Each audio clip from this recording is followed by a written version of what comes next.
News శాసన మండలి ఎన్నికల్లో సిపిఐ అభ్యర్థిగా నెల్లికంటి సత్యం పేరు ఖరారైంది. ఈ మేరకు సిపిఐ రాష్ట్ర కార్యవర్గ సమావేశంలో నిర్ణయం తీసుకున్నట్లు సిపిఐ రాష్ట్ర కార్యదర్శి కూనంనేని సాంబశివరావు ప్రకటించారు. నెల్లికంటి సత్యం సోమవారం ఉదయం 10 గంటలకు నామినేషన్ దాఖలు చేయనున్నట్లు తెలుస్తోంది.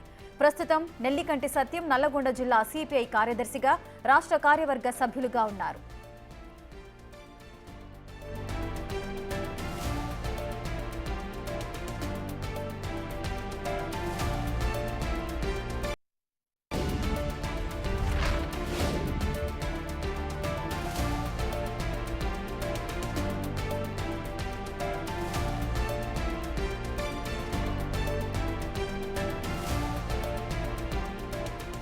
స్నేహధర్మాన్ని పాటిస్తూ ఎమ్మెల్యే కోటాలో శాసన మండలికి జరుగుతున్న ఎన్నికలలో ఒక స్థానాన్ని భారత కమ్యూనిస్టు పార్టీకి కేటాయించిన కాంగ్రెస్కు సిపిఐ రాష్ట్ర సమితి తరఫున కృతజ్ఞతలు తెలిపారు.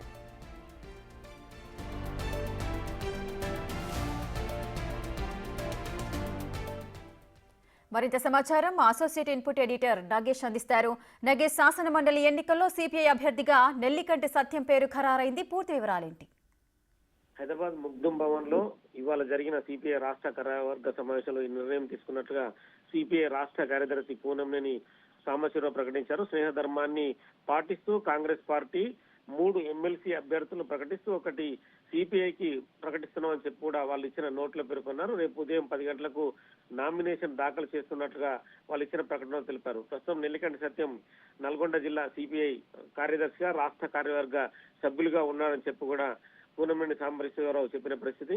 ఎమ్మెల్యే కోటాలో శాసన మండలికి జరుగుతున్న ఎన్నికల్లో ఒక స్థానాన్ని తమకు కేటాయించడం పట్ల కాంగ్రెస్ పార్టీకి సిపిఐ రాష్ట్ర సమితి తరఫున కూడా కృతజ్ఞతలు తెలియజేస్తున్నామని చెప్పి కూనంనేని సాంబశివరావు చెప్పిన పరిస్థితి. ఏఐసిసి అధ్యక్షులు మల్లికార్జున్ ఖార్గే, అగ్రనాయకులు సోనియా గాంధీ, రాహుల్ గాంధీ, రాష్ట్ర కాంగ్రెస్ వ్యవహారాల ఇన్ఛార్జి మీనాక్షి నటరాజన్తో పాటు ముఖ్యమంత్రి రేవంత్ రెడ్డికి, ఉప ముఖ్యమంత్రి మల్లు భట్టి విక్రమార్కకు, మిగతా టీపీసీసీ ప్రెసిడెంట్ మహేష్ కుమార్ గౌడ్కి, అలాగే నీటిపారుదల శాఖ మంత్రి ఉత్తమ్ కుమార్ రెడ్డిలకు, వీళ్ళందరికీ కూడా సహకరించిన రాష్ట్ర మంత్రులు, కాంగ్రెస్ నాయకులందరూ కూడా ధన్యవాదాలు తెలిపారు. కానీ ఓవరాల్ గా 4 ఎమ్మెల్సీలు కూడా నల్గొండ జిల్లాకి వచ్చినాయని చెప్పొచ్చు. ఇప్పటికే కాంగ్రెస్ పార్టీ నుంచి 3 ఎమ్మెల్సీ క్యాండిడేట్లు ఎవరైతే ఉన్నారో వాళ్ళందరూ కూడా నల్గొండ జిల్లా వాళ్ళే. ఈ ఎమ్మెల్సీగా సిపిఐ నుంచి వచ్చిన అభ్యర్థి కూడా నెల్లికంటి సత్యం కూడా ఎమ్మెల్సీ, అతను కూడా నల్గొండ జిల్లాకి చెందిన వ్యక్తిగా మనం చూడొచ్చు. మొత్తం ఓవరాల్ గా 4 ఎమ్మెల్సీలు, ఎమ్మెల్యేల కోటలో ఉన్న అభ్యర్థులందరూ కూడా అద్దంకి దయాకర్ కావచ్చు, మిగతా కాంగ్రెస్ పార్టీలో ఉన్న 3 అభ్యర్థులు ఎవరైతే ఉన్నారో వాళ్ళందరూ కూడా నల్గొండ జిల్లా నుంచి వచ్చినట్టుగా కూడా తెలుస్తుంది. మొత్తం 4 కూడా వాళ్ళందరూ కూడా ఈ అభ్యర్థులు నల్గొండ జిల్లా వాళ్ళకి చెందిన వారు అవడం కూడా గమనార్హం చెప్పచ్చు. కానీ కాంగ్రెస్ పార్టీ తాము ఏదైతే ప్రకటించినట్టుగా ఉద్యమకారులని గౌరవించి వాళ్ళందరికీ సీట్లు కేటాయించింది.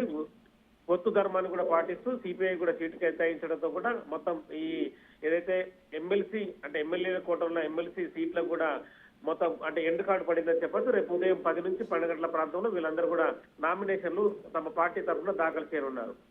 Right. Thank you, Nagesh. Thanks for the details.